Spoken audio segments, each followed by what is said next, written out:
नमस्ते बच्चों, good morning students. My name is Rajendra Sharma. आज हम क्लास 6 की विषय संस्कृत के प्रकरण वर्ण विचार के बारे में जानेंगे। जैसा कि बच्चों आपको मालूम होगा कि पिछले वीडियो में हमने वर्ण की परिभाषा और वर्णों के प्रकार, जो कि 3 प्रकार होते हैं, स्वर वर्ण, व्यंजन वर्ण और अयोगवाह वर्ण, उनकी डेफिनेशन पढ़ी या उनके बारे में हमने जाना।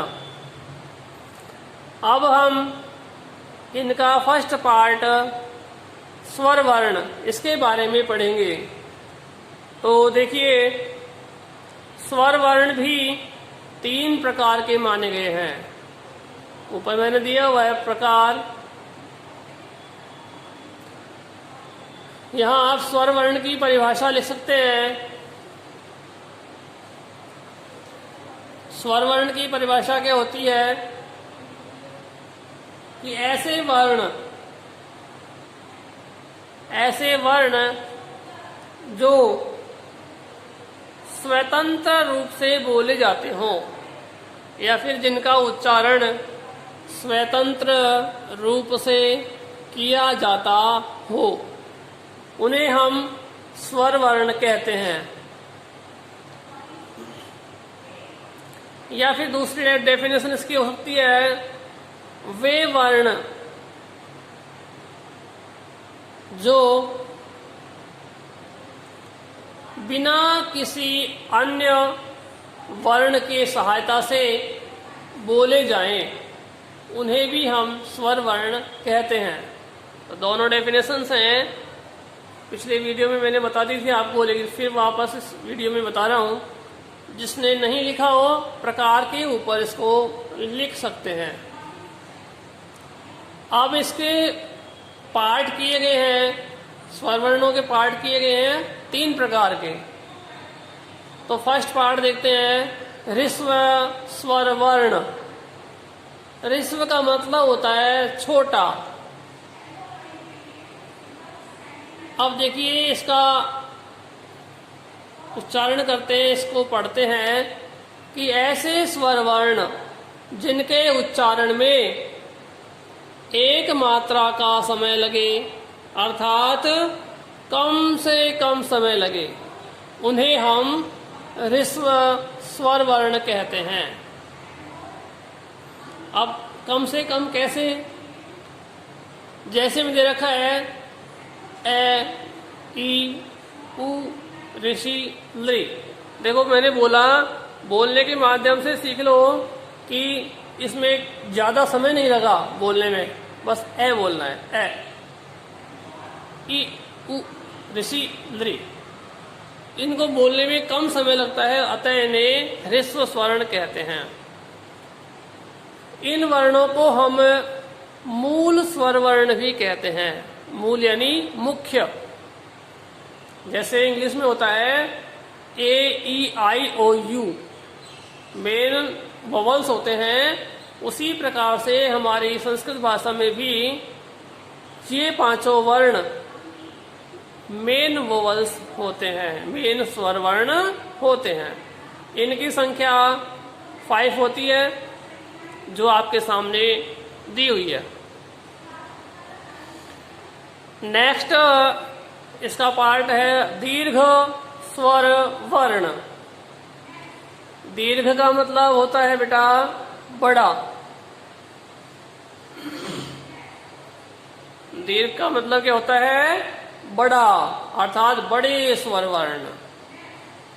इसकी डेफिनेशन है, ऐसे स्वर वर्ण जिनके उच्चारण में 2 मात्रा का समय लगे, उन्हें हम दीर्घ स्वर वर्ण कहते हैं। डॉट डॉट की जगह क्या लिखेंगे हम? दीर्घ स्वर वर्ण कहते हैं। अब देखिए, 2 मात्रा का समय अर्थात अधिक समय, जो पहले वाले वर्ण थे छोटे वाले, उनकी अपेक्षा इन स्वर वर्णों में अधिक समय लगता है, अतः इन्हें दीर्घ स्वर वर्ण कहते हैं। जैसे बोल के देखेंगे, एक तो बोलेंगे ए, एक बोलेंगे आ, तो फिर इसमें लंबा स्वर खींचना पड़ा, ध्वनि लंबी हुई, अतः इन स्वर, यह स्वर वर्ण क्या है? दीर्घ स्वर वर्ण। उसी प्रकार से बड़ी ई, ऊ, ऋषि, ए, आई, ओ, औ, ये सभी दीर्घ स्वर वर्ण है और इनकी संख्या 8 होती है। 8 मीन्स 8 होती है। इसके बाद लास्ट वाला वर्ण है प्लुत स्वर वर्ण। अब प्लुत का मतलब क्या हुआ बेटा? प्लुत का मतलब और भी बड़े, जिसके उच्चारण में 3 मात्रा का समय लगे। 3 मात्रा का समय अर्थात बहुत अधिक समय लगे। क्या लगे? बहुत अधिक समय लगे। अधिक के आगे आप ब्रैकेट बंद करेंगे। अधिक समय लगे उन्हें प्लुत स्वर वर्ण कहते हैं।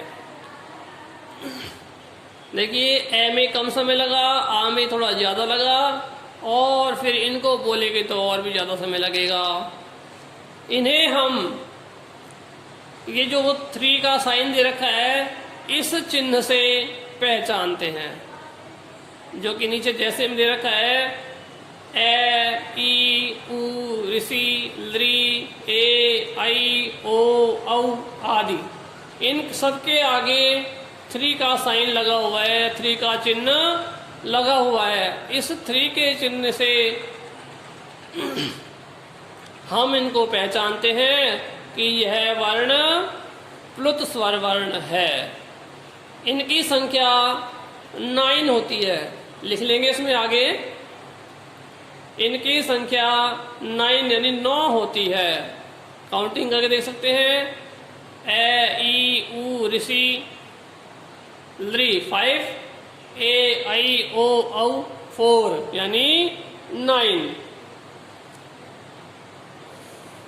अब बेटा इसमें देखो, इन्हें प्लुत स्वर वर्ण जो है, इन्हें हम लिखेंगे तब तो साइन लगाएंगे,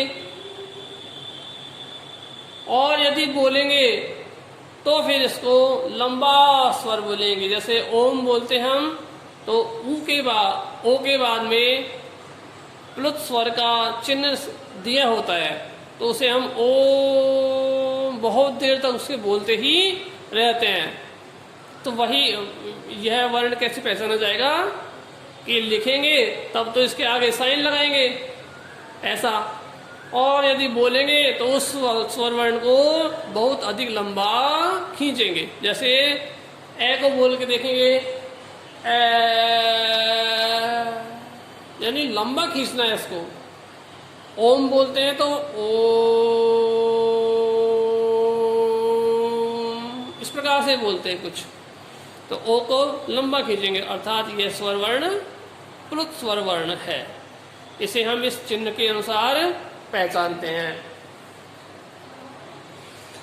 इस प्रकार से हमने आज का ये टॉपिक कंप्लीट किया। इसके बाद नेक्स्ट में पार्ट नंबर 2 व्यंजन वर्ण। व्यंजन वर्ण आप पढ़ेंगे, और उसके बाद में पार्ट नंबर 3 अयोगवाह वर्ण पढ़ेंगे। Thank you students. आशा करता हूँ कि आपको यह वीडियो अच्छी लगेगी और आप इस वीडियो से कुछ सीखेंगे। इसको आप अपनी फेयर कॉपी में राइट कर सकते हैं, नोट कर सकते हैं, और इसे लर्न भी कर सकेंगे। यहाँ से प्रत्येक की डेफिनेशन लर्न करना है, और प्रत्येक का जो उदाहरण एग्जाम्पल है वो भी लर्न करना है। Have a nice day. Thank you.